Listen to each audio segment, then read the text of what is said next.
Hello there, my very good friends, and a warm welcoming good afternoons to you all. Andy Murray here for Wall Culture, coming with an update from NJPW, New Japan Pro Wrestling, Wrestle Kingdom 18, which is just finished at the time of recording and saw the debut of a big-time former WWE star. Just like last year when we got Mercedes Moné, the former Sasha Banks. This year we got Dolph Ziggler, but a Nic Nemeth form.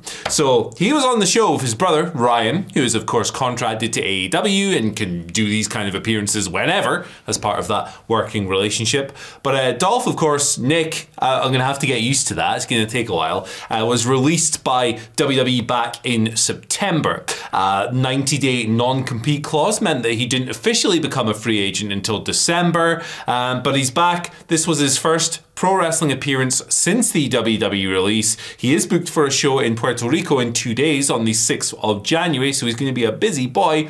But yeah, he was on Wrestle Kingdom. Let me just run through what he did on this show if you didn't see it and you want to know more about what Nic Nemeth is getting up to in the year of our Okada 2024.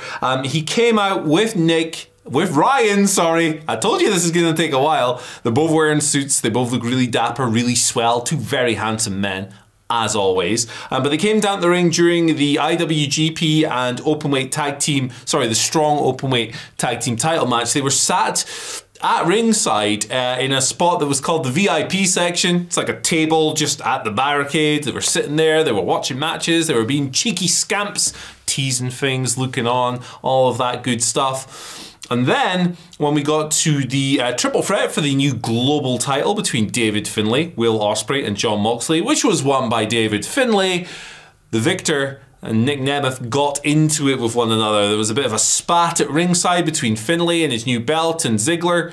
Nemeth, sorry, this will take a while. They were bickering, they were going back and forth, and eventually they brawled. They had to be separated by security for a little bit there until Nemeth chased Finlay all the way to the back. When they got to the back, it didn't stop. Nemeth and Finlay ended up brawling once again until eventually, I'm sure you've seen the photos that are doing the rounds on socials, ends up holding the global championship. He's lost his jacket somewhere in all of this, but still looking very dapper. He said a few words while he was there, talking about how he had some pride for the global title, and while he understood that sometimes you need to cheat to get ahead in pro wrestling, the way that David Finlay won that belt was just unacceptable. That is, of course, a brand new belt after Finlay destroyed all the other ones before Wrestle Kingdom. Now, Bodyslam.net actually came through with an exclusive report in the aftermath of Mr. Nemeth showing up in New Japan. Yeah, this was kept a secret backstage. I'll just read the paragraph from that Bodyslam report. Shout out to Cassidy Haynes.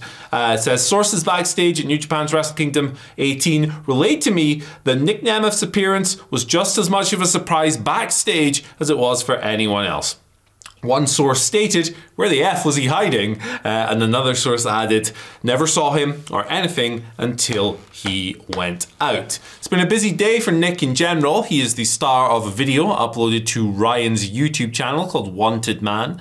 It's got some production credits on there. You know, when I was watching it, I figured it was just like a wrestling hype vignette like the one Jon Moxley had back in the day before he went to AEW when he was busted out of prison and running away from a big dog.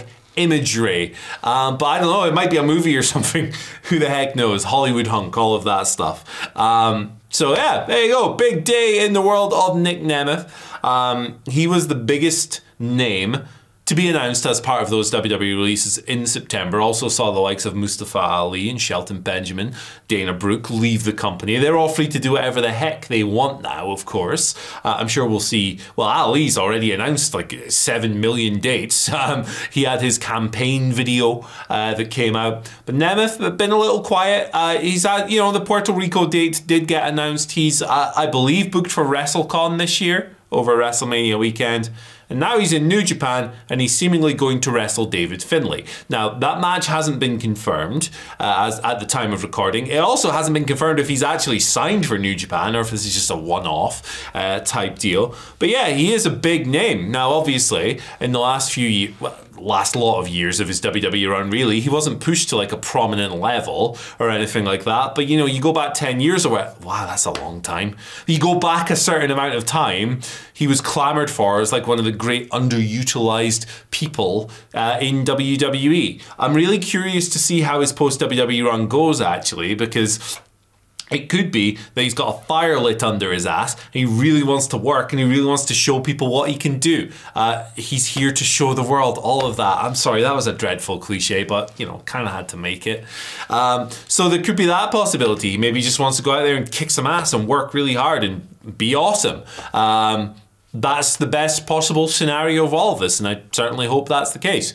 The other side is that maybe he's just done. Like, who knows? Maybe he just wants to do a couple of bits and bobs here and there, and that would be his prerogative as well. But yeah, I think the Wrestle Kingdom stuff came off really well. Like I said earlier, obviously last year we got Mercedes. That run turned out the way it was. Obviously, she was injured while wrestling Willow Nightingale in like May, so we didn't get a whole lot of appearances from her, but there was definitely some good stuff along the way. The Mayu Iwatani match is my particular favorite from that run, and I am looking forward to seeing what Nic does. You know, it's really cool when you see someone who's been in one environment for so long, and he was in WWE for like, I mean, as long as some of you watching this have been alive, probably.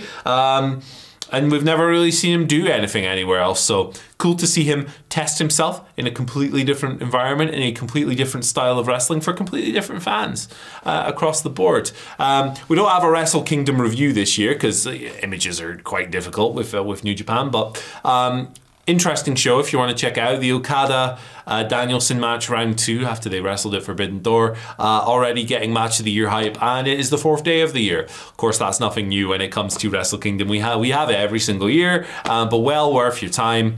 And you know, it's a big landmark wrestling event every single year. And it's cool seeing a name like Nic Nemeth show up on it. But I'm really curious as to what you guys think, what you want to see the former Dolph Ziggler do. Who do you want to see him wrestle if he's in New Japan full time? Do you want to see him maybe face Okada if he sticks around? Just name the people you want to see him face down in the comment section below.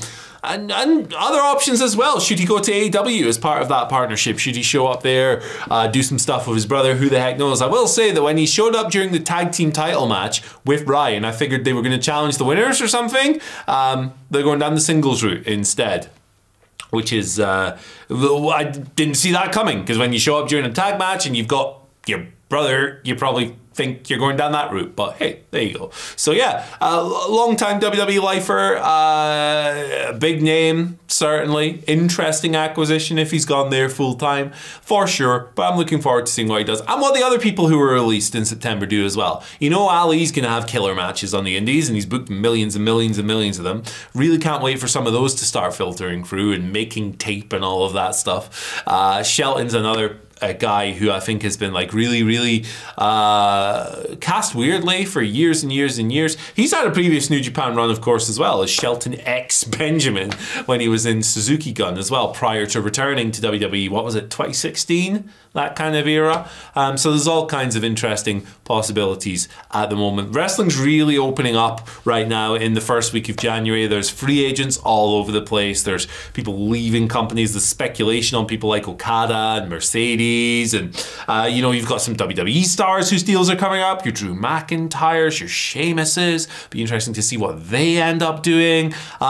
It's a really exciting time. If you're like me and you're a fan of people jumping around all over the place, doing different things, going to different places, trying those different flavors of ice cream. It's good stuff across the board if you ask me. But as I said, let me know what you think down in the comment section below. Once you've done that, check out this video right here. It's today's news video where we spoke all kinds of stuff, including Deonna Purrazzo in AEW. But yeah, I've been Andy, and I'll see you later.